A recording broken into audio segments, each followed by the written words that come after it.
If there's somebody that thinks Lamar Jackson isn't a top 5 quarterback in the NFL, I got no problem with that. I mean, they're wrong, but I got no problem with that.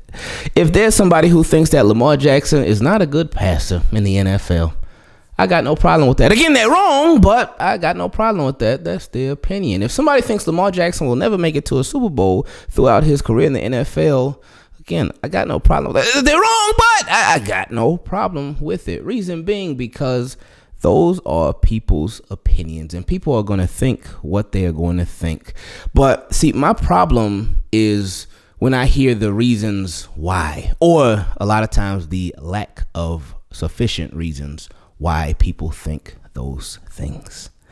A lot of times it can be behind a lazy analysis. A lot of times it can be behind a he say, she say type of thing. If somebody in the media says a certain thing, then a lot of people will be like, oh, they're on TV, so it's got to be right?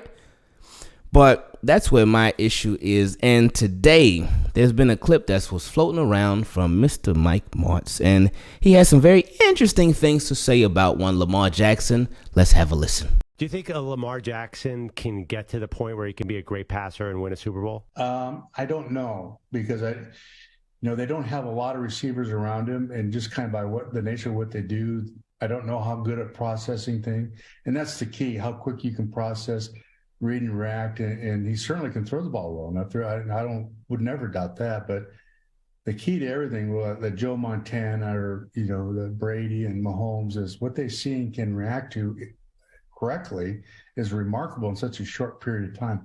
I don't know if he has that. So yeah, while that was a very short clip, he certainly had a lot to say, and we're gonna break it down. But before we do, and now a word from our sponsor, Morgan & Morgan. While we're watching the games, we see these football players flying across the field at full speed trying to make plays for their team. But an unfortunate part of that process is injuries. But they're professionals, so when they get hurt, they know exactly where to go to. They know exactly who to call. They know exactly who to reach out to if something happens. But not all of us are professionals, so we don't know. And sometimes even if we do know, it can be a little bit intimidating. But it shouldn't be. With Morgan & Morgan, submitting an injury claim is easy. Morgan & Morgan has modernized the injury law process, so you can submit a claim and have it reviewed by a lawyer without ever having to leave the couch. So when you think about it, you could actually do it while you're watching a football game. You can sign documents, upload pictures, share medical records, and doctor bills all from your cell phone. And I know since y'all have way more important stuff to do, like watching a football game, you don't want to be on the phone all day and all night with the attorney. But with Morgan & Morgan, you can actually text your attorney or your legal team throughout the duration of your case. So if you have an injured in an accident, hiring an attorney is one of the first things that you need to take care of. And with Morgan & Morgan, submitting a claim is so easy. More than 3 million people have trusted Morgan & Morgan when they were in an accident. So if you're ever in an accident, you can check out Morgan & Morgan. You can submit a claim in 8 clicks or less, all from your phone. And you can have America's largest injury firm fighting for you. For more information, go to forthepeople.com or dial #law. That's #529 from your cell phone. And you know just what I mean. You too, team, keep it clean. You see my boy, he like gotta made it. Boy, that's my homie, ain't that right engraving?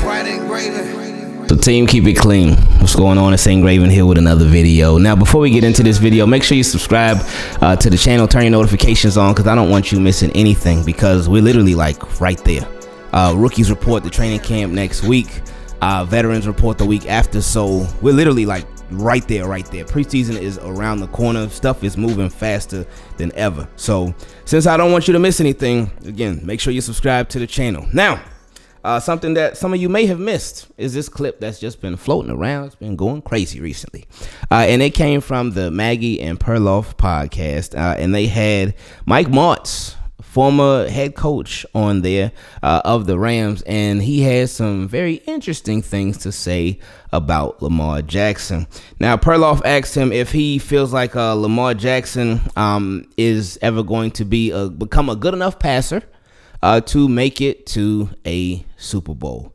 And some of the first things that Mike Martz said, I think if this question was asked last year, then maybe the beginning part may have been like, oh, okay, I could see that, because Mike Martz talked about how there's just the Ravens, he doesn't have a lot of receivers, and he talked about what they do over there as far as their style, their scheme and whatnot. Okay, I get it then.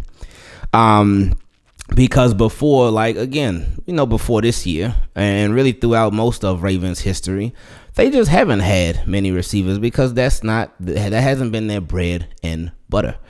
Of course, when they won the Super Bowl the first time, they didn't even need one receiver. But then when they won it the second time, they had several quality ones, and it made such a big difference. But under Lamar Jackson, more recently, he just hasn't had the quality at wide receiver that we wish he would have. And then the most recent opportunity where it seemed like he did have a chance, just the injuries just ruined everything. So we're definitely hoping for good health this year because the Ravens have made some significant changes at the wide receiver position. Again, he also spoke about the scheme. He said what the Ravens do over there. Now, we know what the Ravens have done over there, and it's expected that what the Ravens do over there changes with new offensive coordinator Todd Monken. Of course, we would hope that he still keeps some things that were successful from the previous regime under Greg Roman, but we also hope that he can be innovative and creative and just he can make the adjustments when necessary, and it'll be on a game-by-game basis. It won't just be hey, I got my game plan that I want to execute, and if it's not working, then we still going to execute it anyway. We're not going to make any changes or adjustments. That's one of the biggest things that I can't speak for everybody. That's one of the biggest things that I want to see when it comes to Todd Monken. Just being able to change stuff on the fly, being able to adjust depending on what the defense is doing, and being willing to just capitalize on their weaknesses, and just have a strategy game by game that, hey, sometimes it may need some tweaking. So we'll see how that goes. So the first couple of parts of what he said, if it was last year, okay, I could see it, but it being this year, and I get it. Like, these people, they can't keep up with every single team. It's impossible.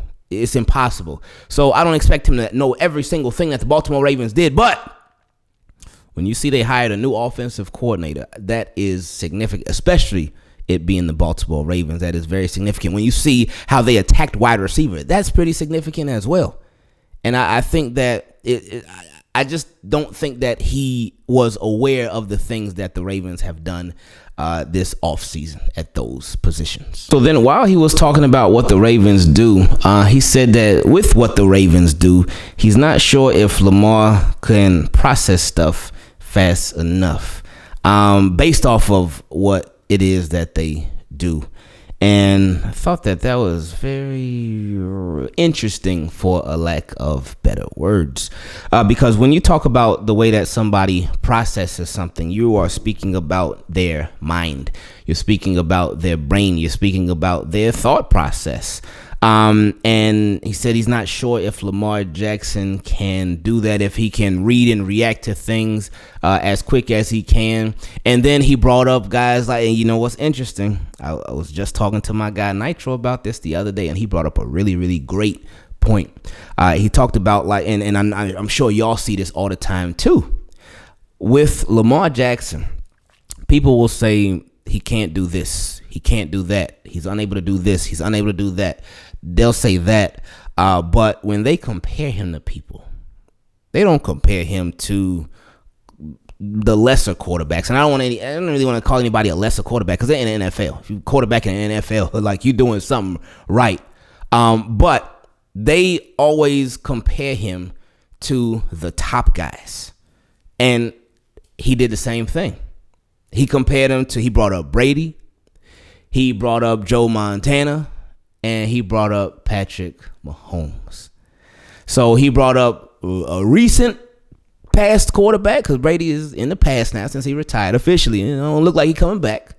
He brought up a way past quarterback, Hall of Famer, in Joe Montana, and he brought up a future Hall of Famer, the guy who is the best in the business right now, Patrick Mahomes.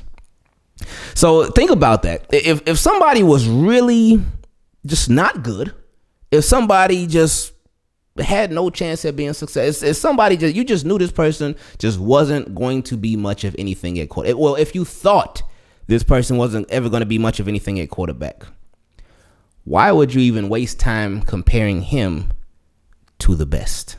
It wouldn't make sense. Think about that. It would not make sense. If Lamar Jackson was as bad as so many people say that he is, and he wasn't as good as so many people say he isn't, then I just feel like it would be a waste of time to compare him to a lot of the greats. So, but that's what Mike Martz did. So right there, it's almost kind of like, yeah, I don't get it. But as far as his processing time, read and react, Lamar's got that.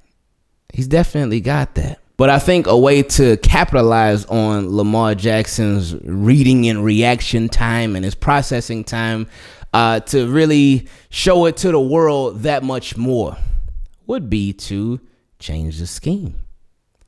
And even if you think about the previous scheme, there's a lot of RPOs and whatnot. And in the RPOs, and that alone, you have to be able to read and react extremely fast. You have to be able to process extremely quick because you have to make a split-second decision. We just talking about RPOs alone. We ain't even talking about the whole offense, just the RPOs alone. The run pass option, you have to make a decision fast if you are it's going to be a running play and you're going to hand the ball off because you got the ball in the running back's chest. So you got to make a decision quick and the defenders are in your face.